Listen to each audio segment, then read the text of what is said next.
Hi there and welcome to the first SOL prep video for Algebra 1. We're going to be seeing about standard deviation and z-score in this first video. The top of your page shows a summary of all the information we're going to be learning. We're going to be following an example to understand what each one of these bullets mean. In the example, they give you the ages of participants in a cooking class. It's this list of numbers, and they're asking you what is the standard deviation of this data set. If you look at the top of your page, it shows you the steps on how to find the standard deviation and the mean of the data set. So we're going to be using our calculator to follow those very same steps. So clear whatever you have there. It says press stat right here. Then you're going to press the number 1 to select the first entry, so that's the first step. You're going to enter all your list of numbers here, like this, entering them all. And then we're going to follow the next steps. We're going to press stat again. Then it says to scroll 1 over. Then you're going to select the first option and then enter 3 times. 1, 2, 3. And it's going to give you a list of results. And you scroll down this list, the one with the X with the bar on the top, that's actually the first one that shows here. That's the mean. So in our example, the mean is 34.5. And the standard deviation is the one with this symbol right here. Standard deviation is. Remember to follow those same steps every single time you have to find a standard deviation and a mean. Let's move on to the next part. In this case, they are asking us what the age of a person would be based on how many standard deviations it is above or below the mean. And that refers to this part of the top of your notes, where when you're asked for something above the mean, it means that you're going to add. Notice the add here.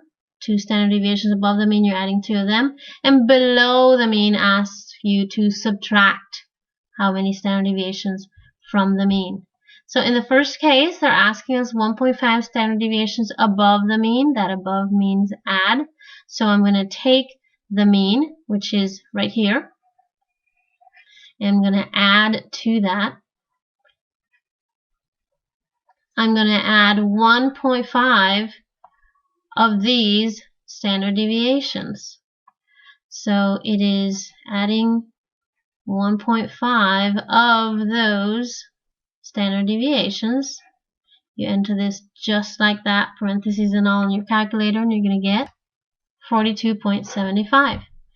Following the same idea, but this case below the mean, that means subtract. And it's only 1 standard deviation. So I start at the mean. And from that starting point, I'm going to subtract now just 1 of those standard deviations right here. And you enter this just like that in your calculator, and you're going to get 29. Moving on to the next part of the problem. What would be the z-score for a 25-year-old person? Remember, the z-score formula is given at the top of your page, and it's also going to be given in the SOL formula sheet. So you can always look at that formula sheet to look for formulas you don't remember. The formula sheet will remind you that Z represents the z-score, X represents the particular example they're talking about. For example, in this one, they're talking about a 25-year-old person. This symbol mu represents the mean, and this represents the standard deviation. So if I want to find the z-score and it follows the same problem that we've been working on, the z-score is going to be equal to whatever my example is minus whatever the mean is divided by whatever the standard deviation is. In this case, my example is not an X, it's 25. The mean, we found it in the first part, is 34.5. So in that location, you're going to write 34.5.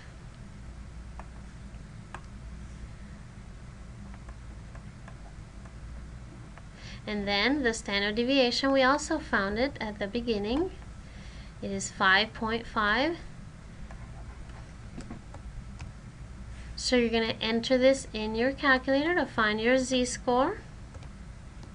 Remember that for fractions, you press alpha y equals and you can enter your fraction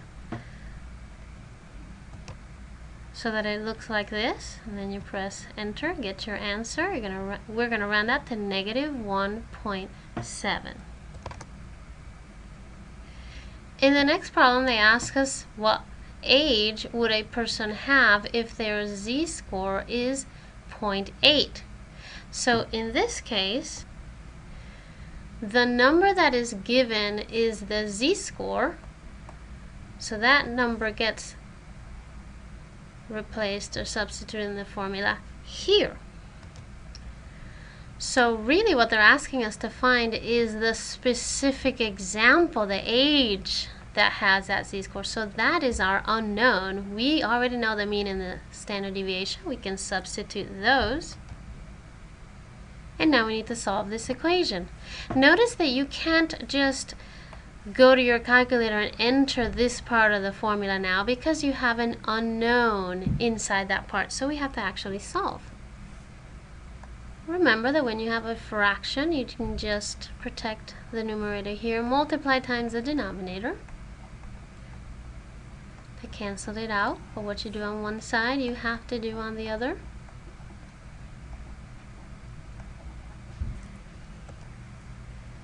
.5 times 0.8, you get a 4.4. You still have the x minus 34.5. This last step, everyone I think is familiar with. You do the inverse operation. If it's subtract, you add it. And your value, 4x, after adding these two numbers, is 38.9.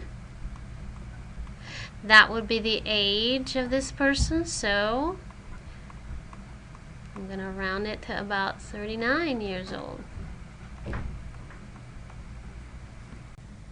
Let's look at part E of this problem. It says the ages of the participants in a programming class are, and they give you a set of ages, and they ask you which one is more unusual. Here's a key word, unusual. A 23-year-old in a cooking class or a 19-year-old in a programming class. So the first thing we do is we look at the top of our notes and we review what unusual is. Unusual data points are all points that have a z-score either less than -2 or greater than 2. So to figure this out, we're going to need to know the z-score. So we also need to pull out the z-score formula, which again, remember, this formula is going to be given in the SOL. The definition of unusual is not. You will need to know that unusual means either less than -2, in other words, -3, -4, -5, or greater than 2. So to find the z-score, notice that we need to know the mean of the data set, and we also need to know the standard deviation of the data set. The first data set would be for the cooking class, which thankfully we already did in part A of this problem, the standard deviation 5.5, the mean is 3.4. So we can go ahead and write that down. So in the formula for z-score for the cooking class, we have that the z-score is equal to the particular example they're talking about in the cooking class, which we can see here, the 23-year-old in the cooking class. That's going to be our x in the formula. So 23 minus the mean divided by the standard deviation, which we can figure out in our calculator. Remember that to enter a fraction, you hit alpha and then y equals, and then enter to select the fraction, and you can enter the numerator of the fraction, and then push the down button to go into the denominator of the fraction.